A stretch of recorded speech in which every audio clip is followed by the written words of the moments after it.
नमस्कार दोस्तों, स्वागत है आपका अपने चैनल धार्मिक ज्ञान डबल वन में। आपसे रिक्वेस्ट है कि वीडियो को अंत तक जरूर देखें। वीडियो पसंद आए तो लाइक करें, साथ ही दोस्त, रिश्तेदार में शेयर एंड सब्सक्राइब जरूर करें। इससे हमें वीडियो बनाने का मोटिवेशन मिलता है और इस तरह की सच्ची धार्मिक ज्ञान की बातें लाते रहेंगे। आज हम सावन सोमवार के दिन दिखते हैं ये 7 संकेत, तो समझ जाइए महादेव आप पर प्रसन्न हैं। आज की इस प्रस्तुति में हम उन्हीं संकेतों के विषय में जानने वाले हैं। दोस्तों, एक समय की बात है, भगवान शिव और माता पार्वती कैलाश पर्वत पर बैठकर चर्चा कर रहे होते हैं। तब देवी पार्वती महादेव से कहती हैं, हे स्वामी, श्रावण का महीना आपको अत्यंत प्रिय है। जो भी भक्त इस महीने में व्रत करते हैं, आप उन पर सदैव कृपा दृष्टि बनाए रखते हैं। किंतु हे प्रभु, इस विषय में मेरे मन में एक शंका उत्पन्न हो रही है, जिसका उत्तर मैं आपसे जानना चाहती हूँ। भगवान शिव कहते हैं, हे पार्वती, तुम्हारे मन में जो भी शंका हो निसंकोच होकर पूछ लो। तुम्हारी हर शंका का समाधान करना मेरा कर्तव्य है। देवी पार्वती कहती हैं, हे प्रभु, जब आप अपने भक्तों पर प्रसन्न होते हैं तो उन्हें किस प्रकार के संकेत देते हैं? आप स्वयं तो उन्हें दर्शन देने नहीं जाते हैं, तो फिर भक्तों को कैसे पता चलेगा कि आप उन पर प्रसन्न हैं? ऐसे कौन से दिव्य संकेत हैं जिनसे आपके भक्त समझ सकें कि आपने उनकी पूजा को स्वीकार किया है और आप उन पर प्रसन्न हैं? भगवान शिव कहते हैं, हे सुरेश्वरी, आज तुमने उत्तम प्रश्न किया है। यह सत्य है कि जब भी मैं किसी भक्त पर प्रसन्न होता हूं तो उसे मेरे द्वारा दिव्य संकेत प्राप्त होते हैं। जब भी मेरा कोई भक्त सच्चे मन से मेरी पूजा करता है तो उस पर प्रसन्न होकर मैं उसे दिव्य संकेतों के द्वारा यह समझाने का प्रयास करता हूं कि मैं उसकी भक्ति से प्रसन्न हूं। हे देवी, उन दिव्य संकेतों के बारे में बताने से पूर्व मैं तुम्हें एक प्राचीन इतिहास सुनाता हूं। यह कथा पूर्व काल में एक ब्राह्मण ब्रह्मदत्त की है, जो मेरा परम भक्त था। उसकी भक्ति से मैं अत्यंत प्रसन्न था और मैंने उसे कई संकेत दिए थे, परंतु वह उन्हें समझ नहीं पाया। इस प्राचीन कथा के माध्यम से तुम्हें यह पता चल जाएगा कि वे दिव्य संकेत कौन से हैं। जो भी मनुष्य इस प्राचीन कथा को ध्यान से सुनता है, उसके कोटि कोटि पाप भस्म हो जाते हैं। इसीलिए देवी, आप इस कथा को ध्यान से पूरा सुनिएगा। माँ पार्वती कहती हैं, हे प्रभु, आप मुझे वह कथा सुनाइए। मैं उस कथा को पूरा अवश्य सुनूंगी। आपके मुख से इस कथा को सुनना बड़े सौभाग्य की बात है। फिर महादेव देवी पार्वती को वह प्राचीन कथा सुनाते हैं। दोस्तों, इस कथा में उन महत्वपूर्ण दिव्य संकेतों के बारे में बताया गया है। इसीलिए आप इस कथा को पूरा जरूर सुनिए, क्योंकि आधा अधूरा ज्ञान घातक होता है। हे महादेव, जो भी इस कथा को ध्यान से पूरा सुनेगा और वीडियो को लाइक करेगा, उसकी झोली खुशियों से भर देना और उसके परिवार को सदा ही स्वस्थ रखना। दोस्तों, वीडियो को लाइक जरूर करें और कमेंट में हर हर महादेव अवश्य लिखें। साथ ही चैनल को सब्सक्राइब करके बेल आइकॉन पर क्लिक करें। ऐसा करना आपके लिए फायदेमंद रहेगा। बेल आइकॉन पर क्लिक करने पर आपको हमारे नए वीडियो सबसे पहले प्राप्त होंगे। तो चलिए सुनते हैं वह महान कथा। महादेव कहते हैं, हे पार्वती, अब तुम इस कथा को ध्यान से सुनो। प्राचीन समय की बात है। विराजपुर नाम की नगरी में ब्रह्मदत्त नाम का एक ब्राह्मण रहता था, जो मेरा बहुत बड़ा भक्त था। उसका आचरण पवित्र और साधारण था और वह प्रतिदिन शिवलिंग की पूजा करता था। उसकी भक्ति निःस्वार्थ थी और वह सदैव दूसरों की सहायता के लिए तत्पर रहता था। उसकी एक पत्नी और पुत्र थे, जिनसे वह बहुत प्रेम करता था। ब्रह्मदत्त सदाचारी, गुणी, शास्त्रों का झाता था। वह नित्य शिव पुराण का पठन किया करता था। ब्रह्मदत्त महादेव के हर सोमवार के व्रत को करता था। वह शिवरात्रि के व्रत को निर्जला रहकर पूर्ण करता था। वह रोज मेरे मंदिर में जाता था, मेरी पूजा करता, साफ सफाई करता था, मंदिर में आने वाले भक्तों की सेवा करता था। इस प्रकार से ब्रह्मदत्त ने बड़ी ही सेवा और भक्ति करके मुझको प्रसन्न कर लिया था। महादेव कहते हैं, हे देवी, जो मनुष्य परोपकार करता है, प्राणियों पर दया दिखाता है, वह मुझे सबसे अधिक प्रिय होता है। ब्रह्मदत्त में वे सभी लक्षण थे जो मेरे सबसे प्रिय भक्त में होते हैं। इसी कारण से मैं उसकी भक्ति से अत्यंत प्रसन्न था। इसीलिए मैंने उसे अनेक प्रकार के संकेत दिए। मैंने संकेतों के माध्यम से ब्रह्मदत्त को समझाने का कई बार प्रयास किया, किंतु वह मेरे द्वारा दिए गए संकेतों को दुर्लक्ष्य कर दिया करता था। महादेव कहते हैं, हे देवी, अब मैं तुम्हें उन संकेतों के बारे में बताता हूं जो मैंने ब्रह्मदत्त को दिए थे। सबसे पहला संकेत मैंने उसे चंद्रमा के स्वरूप में दिया था। प्रत्येक सोमवार की सुबह ब्रह्म मुहूर्त में ब्रह्मदत्त की नींद खुलती और वह आकाश में चमकते हुए चंद्रमा को देखता। यह दृश्य उसके मन में शांति और सुख का अनुभव कराता, लेकिन वह मेरे द्वारा दिए गए इस संकेत को समझ न सका। इस संकेत के फलस्वरूप उस दिन उसने अपने गांव में एक महत्वपूर्ण व्यापारिक सौदा किया, जो बहुत लाभदायक रहा। यह संकेत भगवान शिव का था कि ब्रह्मदत्त के जीवन में खुशियां आने वाली हैं और उसका भाग्य प्रबल होगा। महादेव कहते हैं, हे देवी, फिर मैंने उसे दूसरा संकेत सफेद नंदी के रूप में दिया। एक अन्य सोमवार ब्रह्मदत्त अपने घर से शिव मंदिर के लिए निकला और फिर उसे रास्ते में सफेद नंदी के दर्शन हुए। नंदी को देखकर उसका मन प्रफुल्लित हो गया, लेकिन उसने इसे भी साधारण घटना समझकर नजरअंदाज कर दिया। इस संकेत के फलस्वरूप उस दिन उसके एक पुराने मित्र ने उसकी सहायता की और उसकी सभी आर्थिक समस्याओं का समाधान कर दिया। यह संकेत था कि भगवान शिव का आशीर्वाद उसके साथ है और उसकी समस्याएं समाप्त होने वाली हैं। महादेव कहते हैं, हे देवी, अब मैंने उसे तीसरा संकेत नागराज के रूप में दिया। कुछ सप्ताह बाद एक सोमवार को ब्रह्मदत्त अपने गांव के पास स्थित शिव मंदिर जा रहा था। रास्ते में उसने नाग देवता को देखा। यह दृश्य उसे विचलित कर गया, क्योंकि नागों से उसका स्वाभाविक भय था। फिर भी उसने इसे भगवान शिव का संकेत नहीं माना।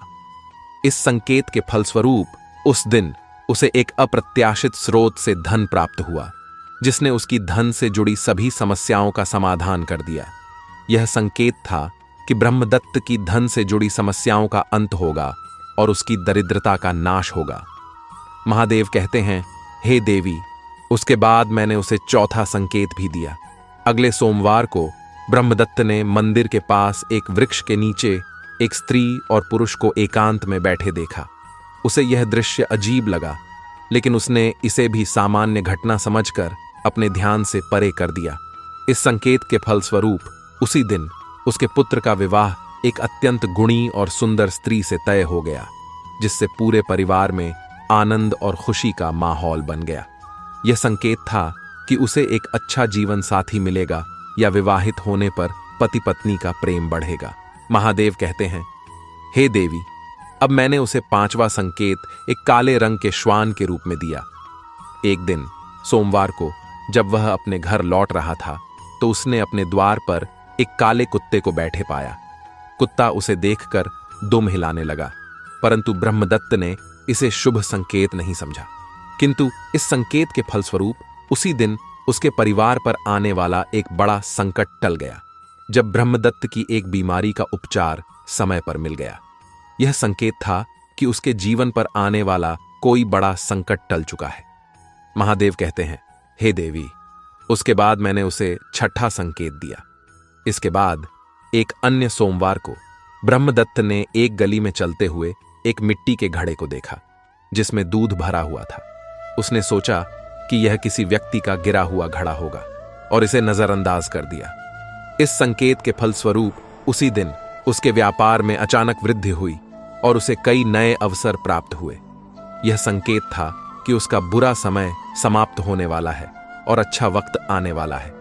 महादेव कहते हैं, हे देवी, उसके बाद मैंने उस ब्रह्मदत्त को भस्म लगाई हुई व्यक्ति के रूप में दर्शन देकर सातवां संकेत दिया। एक सोमवार को ब्रह्मदत्त ने एक व्यक्ति को देखा, जिसने अपने शरीर पर भस्म लगाई हुई थी। उसे देखकर ब्रह्मदत्त के मन में विचित्रता उत्पन्न हुई, लेकिन उसने इस दृश्य को भी नजरअंदाज कर दिया। इस संकेत के फलस्वरूप उस दिन उसकी स्वास्थ्य समस्याओं का अंत हो गया और उसे एक लंबे समय से चल रही बीमारी से मुक्ति मिल गई। यह संकेत था कि उसे उत्तम स्वास्थ्य की प्राप्ति होगी और उसके सभी रोगों का नाश होगा। महादेव कहते हैं, हे देवी, इतने संकेत देने के बावजूद भी वह ब्रह्मदत्त समझ नहीं पाया, तो तो मैंने उसे स्वप्न के माध्यम से 8वां संकेत दिया। एक रात ब्रह्मदत्त ने स्वप्न में त्रिशूल देखा, जो भगवान शिव का मुख्य अस्त्र है। यह संकेत था कि ब्रह्मदत्त के समस्त शत्रुओं का नाश हो जाएगा। इस संकेत के फलस्वरूप ब्रह्मदत्त के जो शत्रु थे वे उसके घर पर आकर उससे क्षमा याचना करने लगे। एक अन्य रात उसने सपने में डमरू देखा, जो भगवान शिव के संगीत का प्रतीक है। यह संकेत था कि उसके जीवन में संगीतमय संतुलन और आनंद आने वाला है। उसी सप्ताह उसके घर में एक बड़े उत्सव का आयोजन हुआ, जिससे सभी को अत्यधिक खुशी और संतोष प्राप्त हुआ। इतने संकेत मिलने के बाद भी ब्रह्मदत्त भगवान शिव की माया को समझ नहीं पाया। ब्रह्मदत्त भगवान शिव के दर्शन के लिए व्याकुल था। उसके मन में महादेव के दर्शन करने की अभिलाषा थी और वह उनके दर्शन करने के लिए कुछ भी कर सकता था। फिर एक दिन ब्रह्मदत्त ने अत्यंत दुखी होकर अपने प्राण त्यागने का निश्चय किया और प्राण त्यागने के लिए वह नदी की ओर जाने लगा। नदी के पास पहुंचने पर नदी के किनारे खड़े होकर वह महादेव से प्रार्थना करने लगा, हे देवादि देव महादेव, कृपया मुझे दर्शन दीजिए। क्या आपके इस तुच्छ भक्त से कोई भूल हुई है? क्या मेरी भक्ति में कोई कमी रह गई है? अगर मेरी भक्ति सच्ची है तो आज आप मुझे दर्शन देंगे, अन्यथा मैं अपने प्राण त्याग दूंगा। इतना कहकर ब्रह्मदत्त नदी में कूदने ही वाला था कि महादेव उस स्थान पर प्रकट हुए।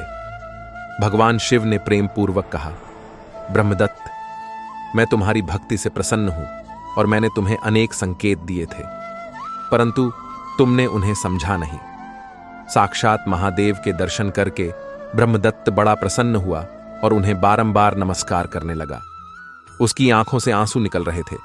ब्रह्मदत्त ने हाथ जोड़कर कहा, हे भगवान, मैं मूर्ख हूं, मैं अज्ञानी हूं, मैं आपके संकेतों को समझ नहीं पाया।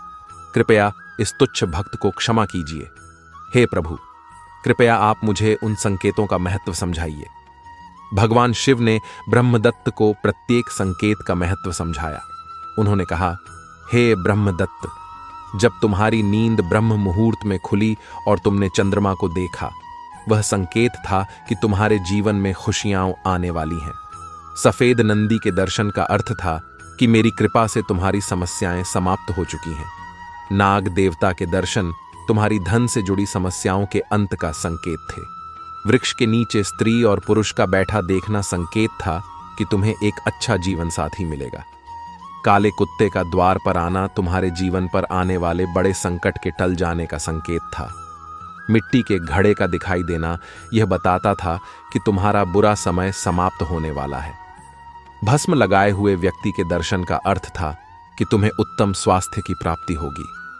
त्रिशूल और डमरू का स्वप्न में दिखना तुम्हारे जीवन में शक्ति, संतुलन और आनंद का प्रतीक था। लेकिन तुमने मेरे इन सभी संकेतों को दुर्लक्ष्य कर दिया, इसीलिए मुझे स्वयं तुम्हें दर्शन देने के लिए आना पड़ा।